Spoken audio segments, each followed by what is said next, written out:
Bonjour à toutes et à tous et bienvenue dans cette émission dans laquelle nous allons parler d'Aubé, ce village dans lequel est installé Horizon Web Média.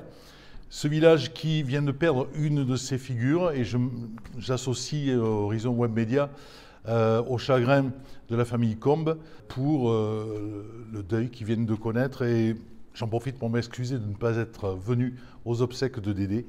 J'étais grippé avec 42 fièvres et c'était trop difficile pour moi, mais le cœur était avec vous. Je reçois aujourd'hui Angèle Pobot.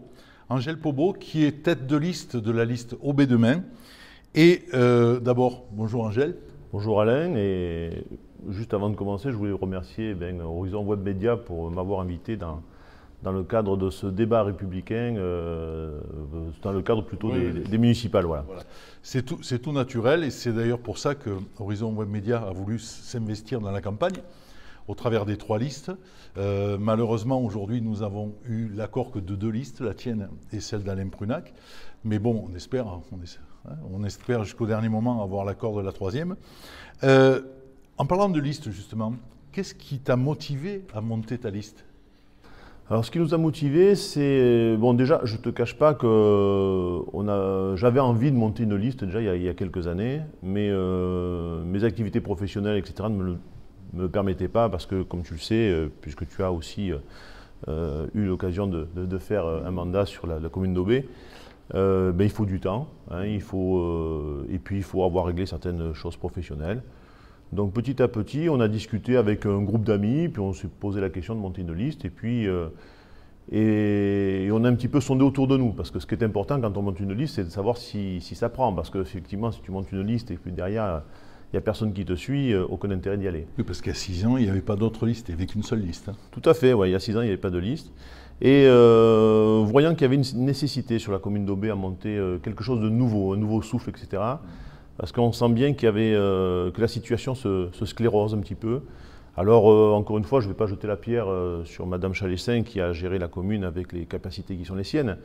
Et elle a fait ce qu'elle a pu et on la remercie, hein, parce que quelque part, il fallait avoir quelqu'un à l'époque à la commande de cette commune. Bien sûr.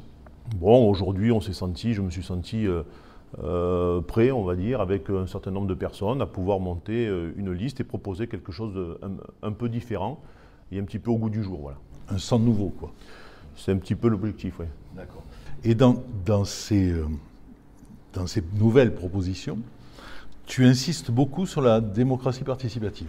Tout à fait, oui. Explique-nous en quoi ça consiste.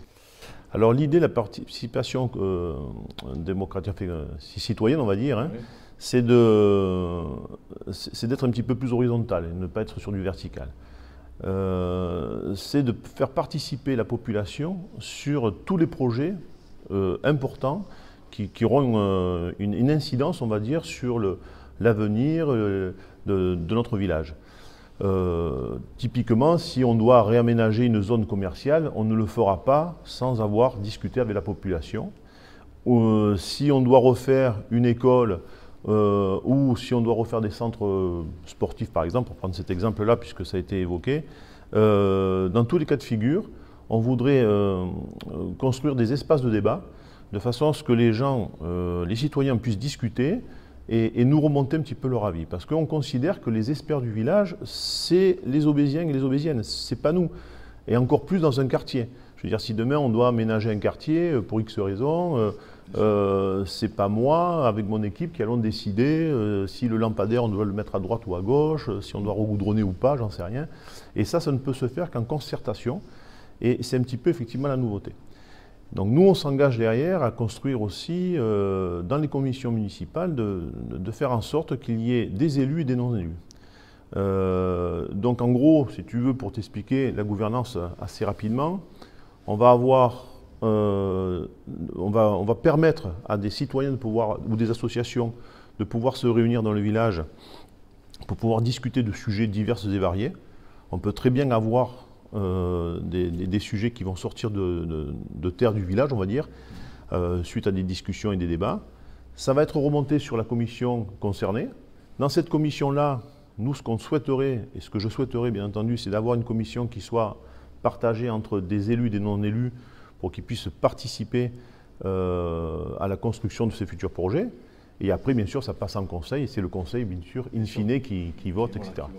Voilà. Voilà en gros les grandes lignes. Et bien sûr, tout ceci... Tu organisé, excuse-moi de te couper, des réunions publiques, alors oui, tout à fait. Régulières dans le monde. Alors, dans ce modèle de gouvernance, oui. Moi, je crois qu'on doit avoir la population doit avoir un retour de la situation de la commune. Il n'est pas normal qu'on ait finalement une réunion publique une fois tous les 6 ans. Ça, c'est pas normal. Et on s'engage effectivement à faire des réunions publiques plus souvent. Alors on part sur 2-3 réunions publiques, on ne sait pas trop aujourd'hui parce que c'est nouveau sur OB. Donc on va avoir une période d'apprentissage, il va falloir le mettre en place. Et il faut qu'aussi, dans cette nouvelle gouvernance, quelque part avec les citoyens qui vont participer, c'est important aussi de ne pas avoir une seule catégorie de citoyens. Moi, je dis souvent, les gens sur OB, on est tous dans des cercles. C'est bien d'avoir une belle représentativité telle que l'est notre liste aujourd'hui, c'est-à-dire qu'elle représente la majorité des Obésiennes et des Obésiens. Voilà. Liste dont vous voyez tous les noms qui s'affichent en bas de l'écran en ce moment et qui passeront comme ça pendant toute la durée de l'entretien avec Angèle.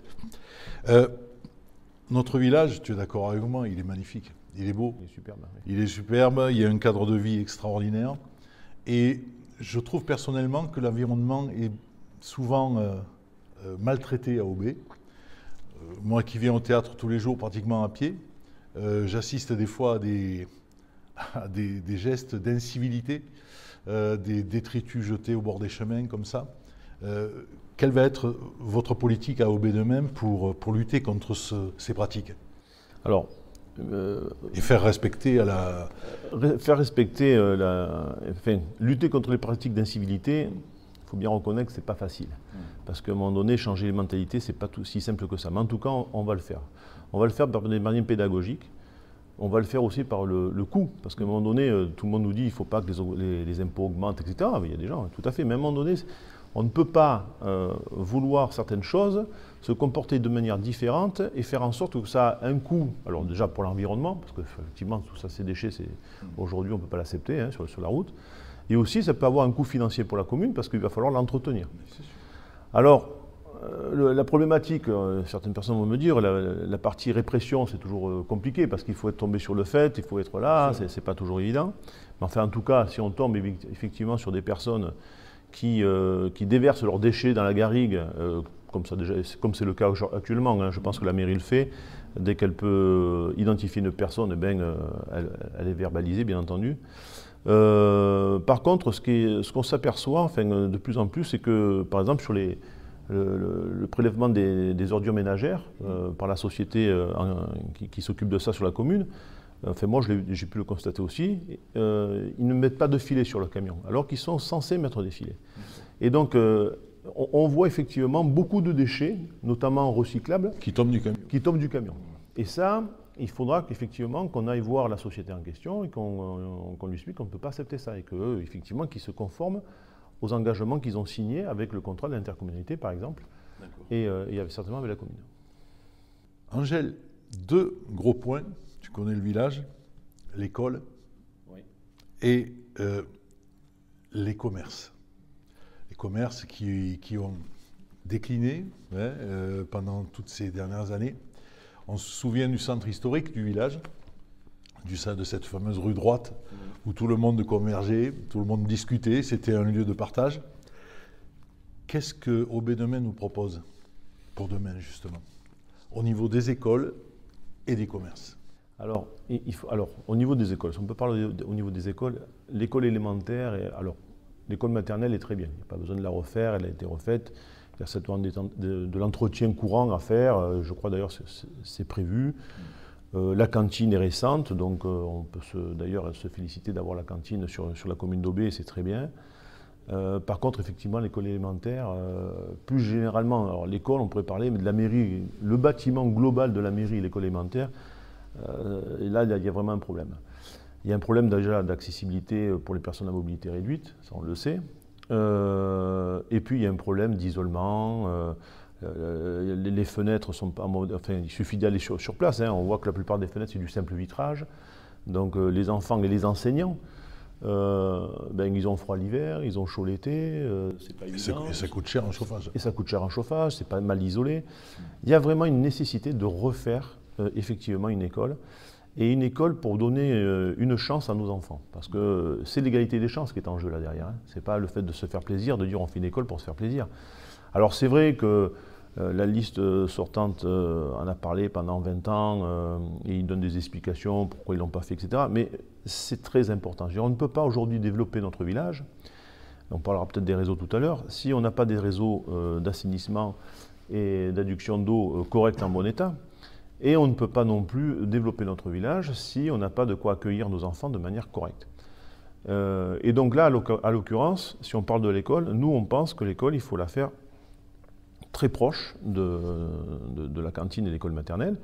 Et donc le projet qu'on envisage, c'est de faire une école juste devant le terrain qui est devant la mairie, côté de la cour, là, et de faire effectivement une école qui puisse donner la chance aux enfants avec tous les aménagements modernes, on va dire, et adéquats. Et cette école, encore une fois, quand nous proposerons de ce chantier-là, nous le ferons en concertation, pour rejoindre un petit peu l'idée de la gouvernance, nous le ferons en concertation avec les professionnels, c'est-à-dire ceux qui travaillent dans cette école. Et quand je dis les professionnels, ce n'est pas seulement les professeurs, c'est aussi les ASEM, c'est aussi les personnes qui font l'entretien, parce que c'est important aussi. Ils vont peut-être nous dire, attendez, il y a des petites choses qui ne sont pas cohérentes. Et bien entendu, avec la population qui voudra y participer. Et à partir de ce moment-là, on sortira quelque chose qui intéressera la majorité. On ne veut pas, encore une fois, la gouvernance, comme je disais, je le dis plusieurs fois, c'est le fait qu'il n'y ait pas une personne ou quelques personnes qui décident pour la majorité. C'est ça, en fait, la gouvernance. En ce qui concerne les commerces, donc, puisque je te vois, tu as impatience sur les commerces. Alors, oui, la rue droite, moi je l'ai connue, effectivement, quand on était enfant, et même il n'y a pas si longtemps que ça, la rue droite était très animée, mais il y avait beaucoup moins d'habitants, donc il y avait des problèmes de circulation. Alors on a entendu tout sur la rue droite, on a dit oui, mais il y a des personnes qui ont fait des appartements dans des magasins, mais ça, vous savez, on ne peut pas l'interdire. Je veux dire, à un moment donné, un privé qui a une maison et il y a un commerce à l'intérieur et qui en fait un appartement le lendemain. La différence entre le fond et les murs. Exactement, c'est la différence entre le fond et les murs. Donc à un moment donné, bon, ça on ne peut pas. Et puis effectivement, si la mairie était tellement si attachée à la rue droite, il fallait qu'elle préempte. Elle ne l'a pas fait. D'ailleurs, elle est plus loin puisqu'elle a vendu le fond de l'ancienne boulangerie qui était la rue droite. Donc vous voyez bien qu'elle n'était pas si attachée à ça, au commerce d'Aubé. Donc bon. Voilà. Puis après, il y a eu la place Astruc aussi de l'autre côté. Oui, le plan des Sœurs. Voilà, le plan des Sœurs qui est une place qui est intéressante, où on aurait pu faire effectivement développer des choses. Bon, la mairie l'a vendu, c'est fait, on ne va pas y revenir. Nous, on regarde devant, on ne va pas regarder derrière. Donc du coup, quand on a discuté avec toutes ces remontées citoyennes que nous avons eues lors de réunions que nous avons fait à la cave coopérative d'Aubé, et d'ailleurs on remercie Marc Heinz depuis le début, depuis maintenant près de 2 ans, de nous avoir permis de nous réunir dans ces lieux. On a réuni plusieurs dizaines, pour ne pas dire centaines de personnes pendant près de 2 ans. Et dans les remontées, ce qui est ressorti, c'était de se dire le cœur du village. Alors messieurs, on ne va pas remettre des commerces sur la rue droite. Le cœur du village, c'est pas l'Argilier. Parce que je te vois venir, tu vas nous parler aussi de l'Argilier. Ce n'est pas l'Argilier. Le cœur du village, aujourd'hui, c'est effectivement la promenade, c'est peut-être la place du château, et c'est la place du Cluse avec l'école qui est à proximité. Et ça, c'est intéressant. Donc du coup, nous, dans l'idée, on s'est dit, voilà, il faut avoir un fil conducteur. Donc le fil conducteur, ça serait l'école. On fait l'école. Quand l'école est construite, en même temps, on répond à une autre problématique, ce sont les parkings. Parce qu'il faut, si on veut des commerces, il faut aussi des parkings, il faut que les gens puissent venir. Et on répond aux 2 attentes. On a, dans ce que vous m'avez dit finalement, quand on a discuté, là je m'adresse à la population d'Aubé, on a les gens qui sont dans les écarts qui nous disent, ben nous, quand même, c'est compliqué en voiture, il faut qu'on puisse se déplacer dans le village, il faut qu'on puisse se garer. Et les gens qui habitent le village, ils nous disent, mais nous, on aimerait pouvoir y aller à pied aussi. Et l'Argilier, c'est un peu compliqué parce que remonter avec mes packs d'eau de l'Argilier quand j'ai un certain âge, ça ne sera pas facile. D'autant plus qu'on ne peut pas dire qu'il y a une prévision d'aménagement correct pour pouvoir monter dans... On parle d'une passerelle. Mais bon, la passerelle, les personnes à mobilité réduite, c'est... Oui, et puis bon, puis la passerelle, il faut bien reconnaître, elle va sauter la départementale. Quand on sait toutes les normes et les réglementations qu'il faut pour faire ce genre de projet, je ne veux pas m'avancer, mais je ne pense pas que la passerelle, dans 20 ans, sera sortie. Mais bon, bref, ça c'est... Je dirais c'est une autre liste qu'il évoque, c'est son choix, elle a le droit de le défendre. Bon, mais je suis quand même très sceptique. Mais bon, peu importe. Donc du coup, dès qu'on décline, on fait l'école et on se dit il faut doubler le parking du Cluse. Et là, le doubler le parking du Cluse, alors je vais en choquer quelques-uns, mais ne vous affolez pas, je vais y revenir. On supprime le boulodrome. Et quand on regarde une voie aérienne, on s'aperçoit que le boulodrome, c'est pratiquement la moitié du parking. Donc le boulodrome, eh ben, on en fait des places de parking. Devant, on va proposer alors une halle, un espace commercial on a calculé, on peut faire quelque chose de 650 mètres carrés à peu près, qui peut accueillir une petite supérette de 200 mètres carrés, ce qui est autorisé, parce que je rappelle quand même que le SCOT, qui est applicable depuis maintenant le 1er janvier 2020, interdit aux villages qui sont considérés touristiques, et notre beau village l'est heureusement, il fait partie de la liste, d'avoir des bâtiments commerciaux de plus de 300 mètres carrés à proximité. Donc, ce qui veut dire que la liste qui propose le supermarché allergier de 800 mètres carrés, c'est complètement faux, ça n'arrivera jamais. C'est complètement utopique, voilà. Mais bon, ça, c'est encore une fois, c'est leur problème. Donc du coup, nous, l'idée, c'est de pouvoir faire venir une quinzaine de commerçants, avec peut-être une supérette. Dans cette supérette, on se dit, est-ce qu'on fait venir une enseigne ou pas? On ne sait pas. Ça sera encore une fois la discussion. Tout ce que je te dis là, ça sera la discussion. Hein. C'est une projection. Hein. Et on déplace le boulodrome à côté de la nouvelle école, avec un city park, de façon à ce que les jeunes puissent avoir un espace de jeu, qui sera collé à l'école aussi, de façon à ce que les professeurs puissent l'utiliser. Bon, ça, c'est des questions pratiques, qu'on pourrait imaginer, hein, encore une fois. Et on déplace un petit peu le skatepark en l'améliorant. Et là, c'est pareil. Toujours dans l'esprit de cette nouvelle gouvernance, le skatepark, ben moi je veux les personnes autour de moi qui l'utilisent. Je veux dire, c'est pas moi, d'ailleurs je n'y connais absolument rien. Donc ce sont les jeunes adolescents ou plus âgés qui connaissent mieux le sujet, qui viendront nous expliquer ce qu'ils ont besoin. Et puis après on regardera si budgétairement. Et la fête votive? Et la fête votive n'est pas impactée, parce que la fête votive aura toujours lieu à cet endroit-là. Et en plus de ça, en doublant le parking, on double la capacité d'accueil de la fête votive. Donc ça ne gênera absolument rien. Et comme dans l'implantation de ces bâtiments, entre parenthèses, commerciaux, on peut imaginer qu'il y ait une halle, et cette halle-là, pendant la fête votive, peut servir par exemple à l'étendue du bar, qui sera, et pour avoir fait l'apéritif à midi plusieurs fois, enfin, pendant plusieurs décennies, pendant la fête d'Aubé, je peux te dire qu'un brin d'ombre sera le bienvenu. Voilà. Voilà en gros comment on peut voir les commerces. Alors après, ce qui est intéressant, et là personne n'en parle dans les autres listes, mais nous on en parle, c'est comment on réhabilite les locaux de la mairie. C'est-à-dire qu'on va se retrouver avec des locaux qui vont se vider, étant donné qu'il va y avoir cette école qui va être construite. Et dans ces locaux, eh bien, on peut imaginer que ceux qui donnent côté promenade, eh bien, ça peut être aussi des locaux commerciaux. On va intégrer la classe qui se trouve à côté de la crèche, va se retrouver dans la nouvelle école. Donc du coup, on libère de l'espace. On pourrait imaginer d'agrandir la crèche. Et puis toutes les autres salles vont, parce qu'il va falloir complètement redessiner la mairie de façon à ce qu'elle soit accessible pour la majorité des personnes. Comme tu le sais, on parlait de personnes à mobilité réduite, mais autres. La salle du conseil, il va falloir la revoir aussi, donc il y a même des gros travaux à faire. Même la table va devenir petite. Même la table va devenir petite, je crois qu'elle était déjà petite, elle va devenir petite. Et derrière, toutes ces salles qui seront là seront à disposition des associations. Et plus, on pourra se permettre de faire une vraie médiathèque côté cours actuel qui donnera vers la nouvelle école. Voilà en gros le projet que nous présenterons à notre réunion publique, hein, mais tu l'as en avant-première aujourd'hui. Ah ben. Voilà. Merci. Merci pour ce scoop. Et on parlait de civisme tout à l'heure par rapport à la propreté dans les écarts, puisqu'on appelle ça, ici à Aubé, c'est les écarts. Ce n'est pas les alentours du village, c'est les écarts. Et on parlait de propreté. Comment lutter efficacement? Bon, tu connais mon attachement à la cause animale. Oui. C'est pas aux animaux que j'en veux, c'est aux maîtres qui laissent divaguer leurs chiens, qui font un peu partout, et tout le monde se chausse là-dedans, quoi. Voilà. Donc, est-ce qu'il ne faudra pas avoir quand même, vis-à-vis de ces personnes, parce que je suis maître de chiens, et mes chiens, je les tiens en laisse, je leur ai appris à ne pas faire au milieu d'un chemin, même dans la nature, ils foncent sur les côtés. Donc, est-ce qu'il ne faudra pas, au bout d'un moment, avoir une politique un peu répressive à l'égard de ces gens-là? Je crois que la politique répressive, malheureusement, force de le constater dans d'autres domaines, c'est celle qui fonctionne le mieux.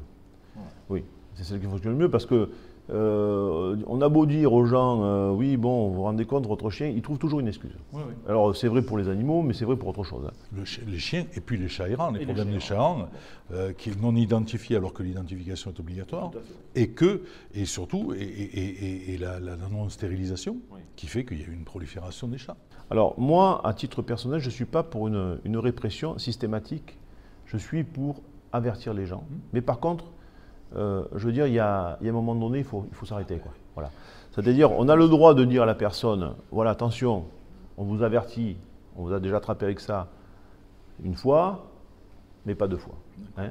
Et donc après, effectivement, il y a certainement un axe répressif à avoir, parce que la répression, bien, force de constater, encore une fois, que c'est dès qu'on touche au portefeuille, d'un coup, les gens deviennent ils font plus attention. Dans cette logique, Angèle, est-ce que tu comptes développer des caméras de vidéosurveillance sur le village? Alors, en ce qui concerne les caméras de vidéosurveillance, on le fera certainement, notamment si on fait cette école, etc., sur le parc, pour plusieurs raisons. Parce que la dégradation, on le sait, bien souvent la dégradation dans le village, c'est des petits jeunes, que l'on connaît d'ailleurs.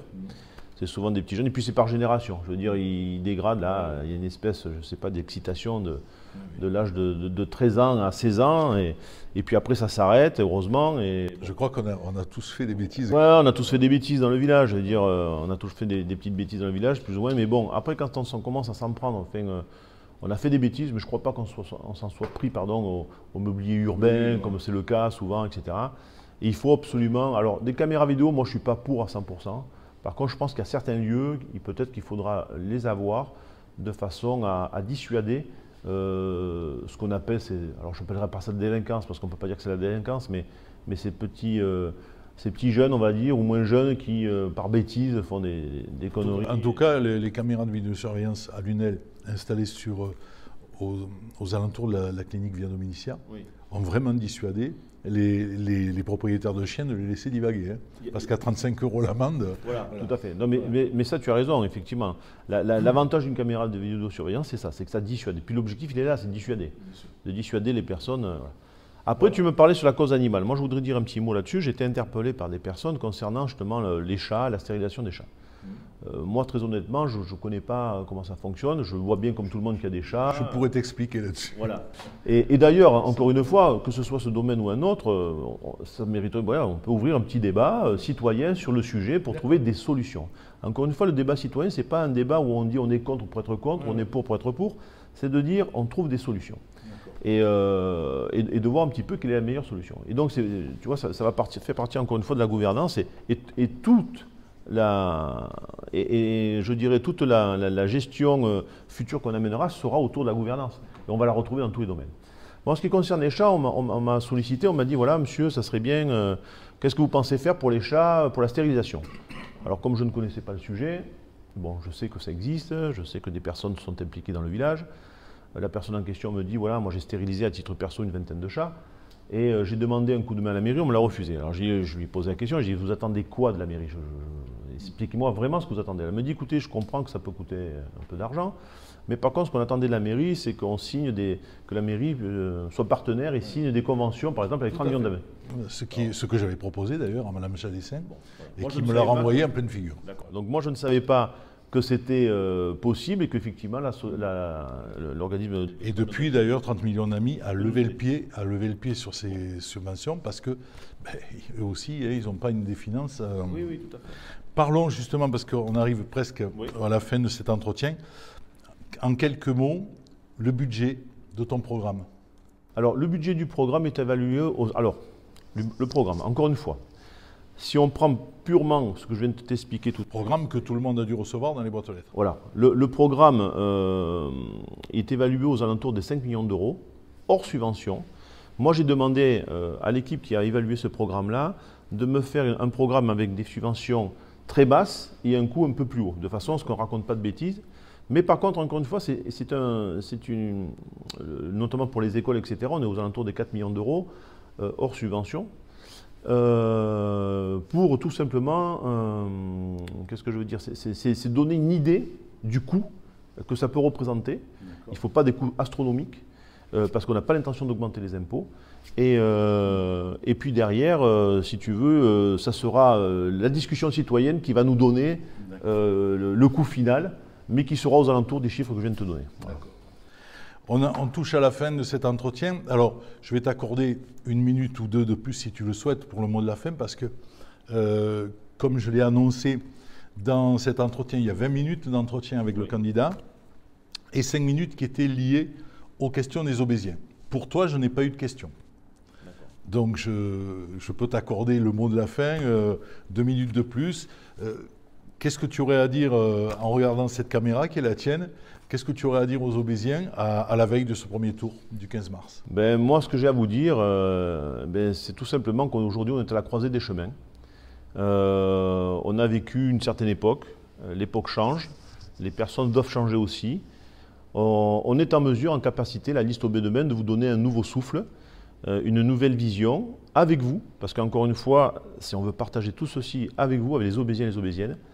Et je vous dirais, pour le 15, vraiment, il y a besoin que vous vous mobilisiez et on a besoin de tout le monde. Et celui qui pense, la personne qui pourrait penser que toute seule ou tout seul, il peut être à la tête d'une commune et gérer l'ensemble, c'est complètement utopique. Moi, je suis là pour travailler avec l'ensemble des Aubésiens et des Aubésiennes, avec mon équipe. Et je le dis souvent, on a présenté une équipe de 23 personnes, mais on n'est pas 23. Ce n'est pas les 23 qui sont importants, c'est toutes les personnes qui sont derrière nous. Et vous en faites partie certainement. Et si vous n'en faites pas encore partie, j'espère qu'on pourra vous convaincre pour venir échanger avec nous dans les futures commissions et apporter vos idées. Merci Angèle, merci d'être venu. Alors c'était prévu en plein air, mais à cause de la météo, on s'est mis à l'abri. Voilà, prochain rendez-vous donc avec Alain Prunac, mais ça sera donc les 2 vidéos, je le précise, les 2 vidéos sortiront en même temps sur les réseaux sociaux, Facebook et YouTube. Quand je dis les 2 vidéos, c'est parce que j'ai bien entendu pas reçu encore le retour, l'acceptation de la liste de Pilar Chalessin qui s'intitule, je crois, Pour l'amour d'Aubé. Voilà. Donc merci de votre attention et il ne me reste plus qu'à vous dire bon vote les 15 et 22 mars prochains. Merci Alain.